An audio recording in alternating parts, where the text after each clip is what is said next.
It's another edition of Time About the Movies, and today we're taking a look at the movies of September 11th, 1992. We've got 8 movies to look at today, so let's not waste any more time. Let's jump right on into it. And we're going to start off with the first movie that we have here, Phil Alden Robinson's follow-up to Field of Dreams, the all-star heist thriller, Sneakers.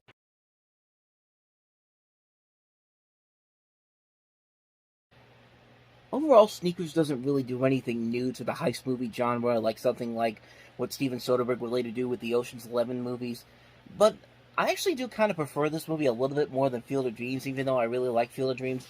I actually like this movie a little bit more, mostly because of the way the cast works off each other. A great cast overall, as you see there: Robert Redford, Dan Aykroyd, Ben Kingsley, Mary McDonnell, River Phoenix, Sidney Poitier, David Strathairn.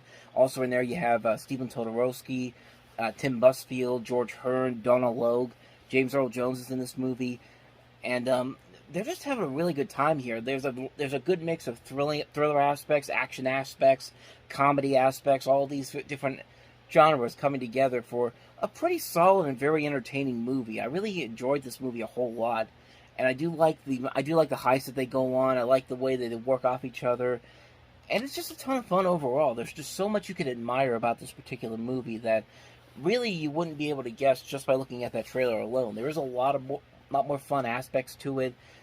It's an overall fun movie. It's one that I go back to very often because it's one that I really do enjoy. It's a really fun movie. If you haven't seen Sneakers, I'd say definitely check it out. So that's Sneakers. Let's go ahead and move on to the next movie that we have here, and that is Clive Barker's Hellraiser 3, Hell on Earth.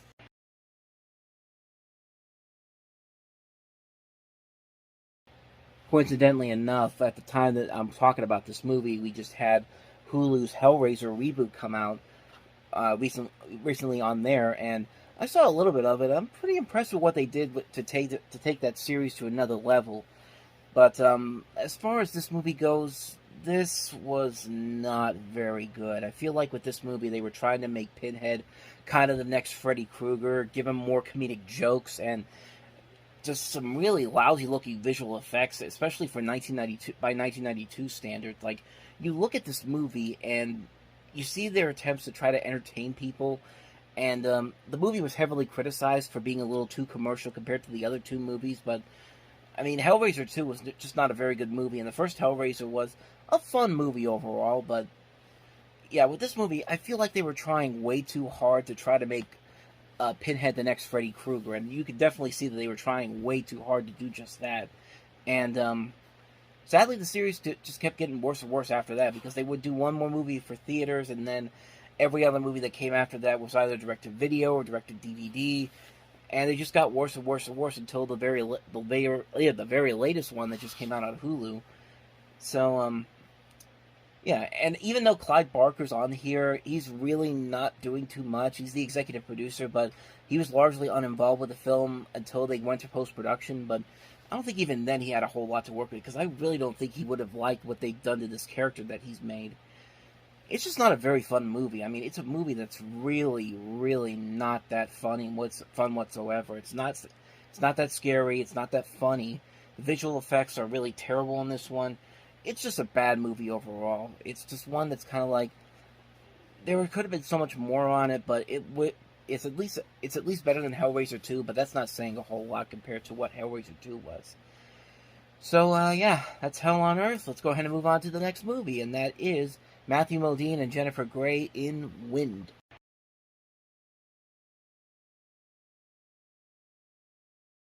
Yeah, I don't know if there's a way to make yacht racing very intense or exciting to watch in its own movie. I mean, this is a movie that tries its best to do so.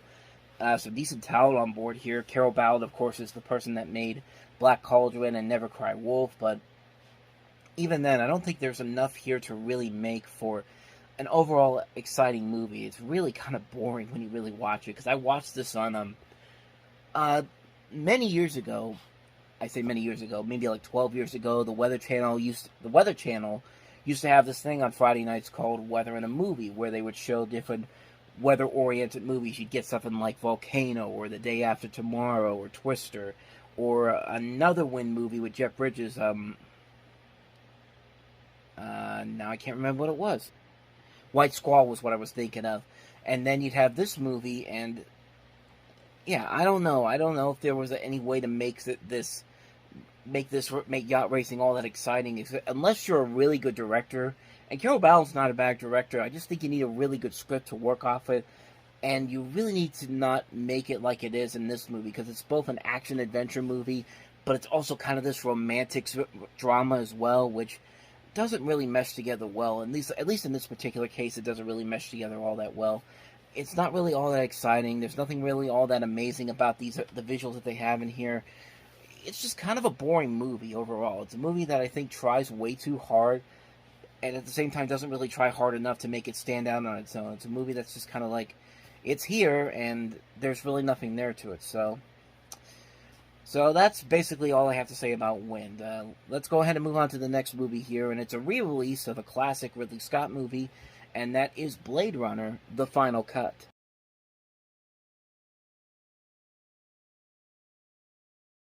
Or at least according to Box Office Mojo, it's the final cut. But the actual final cut actually came out 15 years later in 2007. This particular version is actually the sixth different version of Blade Runner that has been created. There was a work print version in '82, was shown in a couple of test audiences in Denver and Dallas in March, and then it was later shown again about 8 years later in Los Angeles and San Francisco as the original director's cut without Ridley Scott's approval.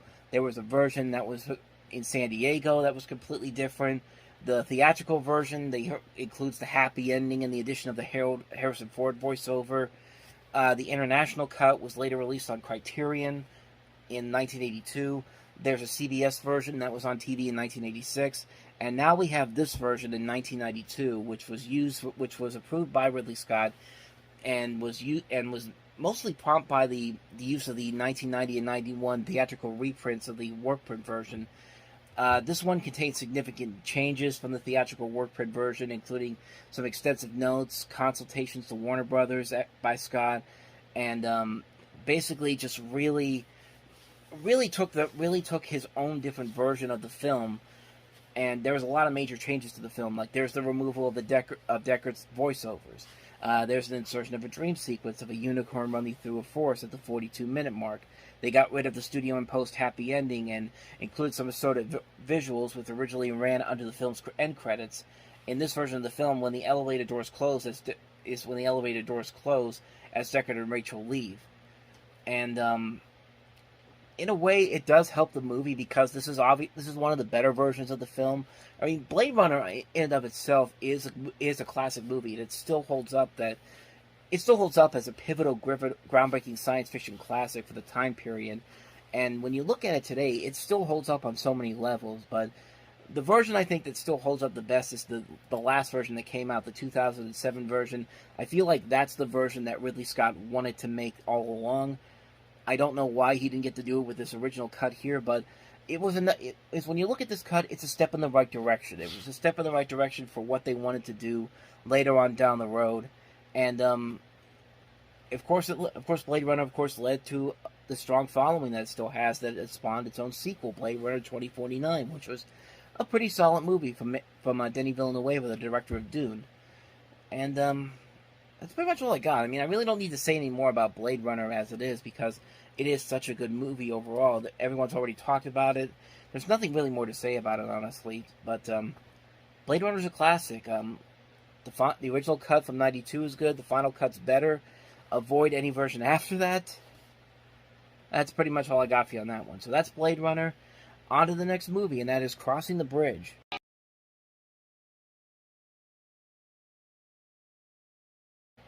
So as the trailer indicates, this takes place in 1975. You have these three friends who drive into Canada as couriers on a drug deal. When they return to the United States at the Ambassador's Bridge, they face possible capture by authorities. And that's pretty much all I got for you, because I've never seen this movie, nor do I really want to after watching this trailer. I watched this trailer all the way through, and I thought to myself, I could pretty much predict everything that's going to happen at this point, and there's nothing really here to suggest that anything new or exciting is going to come from this. And quite honestly, from what I've heard about it from critical reviews, it's pretty much what I thought it was going to be. The acting doesn't look too bad. Jason Gedrick, Josh Charles, Stephen Baldwin. You also have Jeffrey Tambor, David Schwimmer, Abraham Benrubi, Ken Jenkins in here. And this is directed by Mike Binder, who would later go on to do some much better movies, including The Upside of Anger, Reign Over Me. He would also do some lesser stuff like Indian Summer and Blank Man, just to name a few. So, that's pretty much all I got for you on this one. I haven't seen it. I can't really comment on it. In fact, these last couple movies I haven't really seen, so I can't really comment on them too much. So we'll get through all these ones real quick. So let's go to the next one, and that is Where the Day Takes You.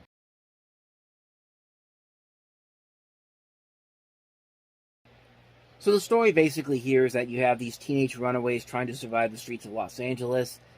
And another movie that has a really good cast overall. Sean Astin's in there, Laura Flynn Boyle, Balthazar Getty, Ricky Lake, James LaGrosse, Dermot Mulroney, Larson Giacomo, Christian Slater's in here. Most notably, Will Smith makes his feature film debut in this after he had already been on The Fresh Prince of Bel-Air for a couple of years. And I don't know, judging by the look of this trailer, I get like a sense of trying to do something similar to a Boys in the Hood type of movie, or a movie where you have all the main focus being these teenage kids just trying to survive the dangers of this part of California. But yeah, like I said, I haven't seen it, can't really comment on it too much, but I mean, it doesn't look that bad. It actually has some pretty good reviews to it, so it might be one I might check out one day, but I'm not going to rush out to see it at this point. So that's my thoughts on Where the Day Takes You, just from that trailer. On to the next movie, and that is Brother's Keeper.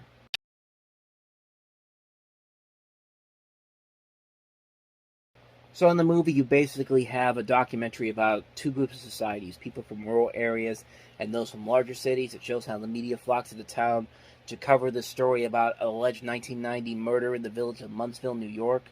The film displays two complete opposite views of the Ward brothers, who are the people involved in this particular situation. On one situation, you have the locals who defend the Ward brothers as simple country folk. The other is that the press stereotypes these brothers as poor, uneducated hill people. The Ward sister was not featured in this movie because of her death in the 1980s. However, her daughter, Pat, makes an appearance in the DVD special features, and everybody in here has passed away since then. Delbert Ward passed away in 98, about 6 years after this movie came out, and then both Roscoe and Lyman died in 2007, around the same time period. So, that's pretty much all I know about this movie in particular, but it does sound very interesting. This sounds like a very interesting story that makes you kind of decide which side do you want to take on this situation. And I don't know how exactly the movie plays it out, but it's definitely one that I might want to check out at one point. Most notably, Joe Berlinger. He's directed Blair Witch 2: Book of Shadows later on down the road, which I think was his only scripted project, but I know that he's one of the co-directors on here, so that's something. But other than that, I don't really know anything too much more about this because I haven't seen it, so can't really comment on it, but that's Brother's Keeper for you. So let's go ahead and move on to the last movie that we have here, and that is A Fine Romance.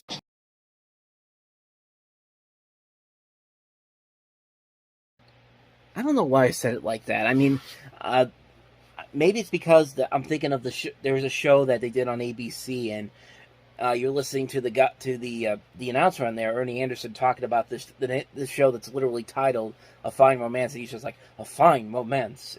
That's probably what I was thinking about when I was saying it like that. But A Fine Romance, Julie Andrews, Marcello Mastroianni. You've got an Italian gentleman and a doctor's wife who meet in Paris, and they find out their spouses are cheating on each other, and so they try to break them apart, and they end up falling in love with each other. And this just sounds like a movie that's that would be an NBC movie of the week. Like you would see this on Monday night or Sunday night on one of the big networks. You got two big stars in here, Julie Andrews and Marcello Mastroianni, and it doesn't look like anything really that would feel like something that'd be made for theaters, except for the fact that the director of this is also the same man that directed Barefoot in the Park and The Odd Couple and Cactus Flower back in the 1960s. But other than that, though, this doesn't look like a movie that's really all that exciting. Like I said, it feels like a NBC movie of the week, like a movie you'd see on one of the big networks as like a marquee world premiere movie. It doesn't feel like something that's meant for the big screen. So, that's all I got for you on that one. That's A Fine Romance. And so on that note, we wrap up another edition of Time About the Movies. Next time around, we've got 7 movies to look at, including Kurt Russell and Martin Short in the comedy Captain Ron. We also have Cameron Crowe's Singles, Woody Allen's Husbands and Wives, Brendan Fraser in School Ties, South Central, Serafina, and also Jumpin' at the Boneyard. So a lot of movies to look at next time around. We'll delve into all of them on the next episode. But until then, thank you very much for watching, and if you want to see more videos like this, please hit the playlist on the next page, check out the previous episode, and I will see you guys tomorrow for another episode. So thank you for watching, I'll see you next time, and until then, as always, take care.